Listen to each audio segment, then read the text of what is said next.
Ang sarap ng may sarili kang mga alaga at mga sariling pananim. Ayan, tingnan ninyo ang aking mga pananim at mga alagang hayop na pinapakinabangan ko na ngayon.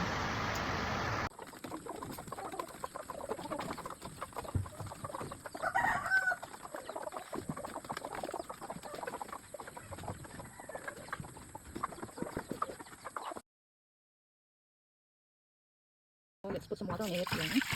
So, talagay ko na yung egg. Mas gusto ko kasi mag-boil ng ganito. Dito ko siya binaboil. Put the egg na. Fresh from the farm, ayan. Favorite ko lang naman ang mga vlogger na yan sa si Inday Runing. Ano na ba ngayong isa from Canada ya? Oo, kasi nung pumunta rin kami sa ano to sa Europe, and then ang sarap tignan talaga yung nakikita mo yung mga pananim nila. May mga kahoy-kahoy din na sila na ganyan, na panggatong-gatong, not only in the Philippines, pero pati na rin sa ibang bansa.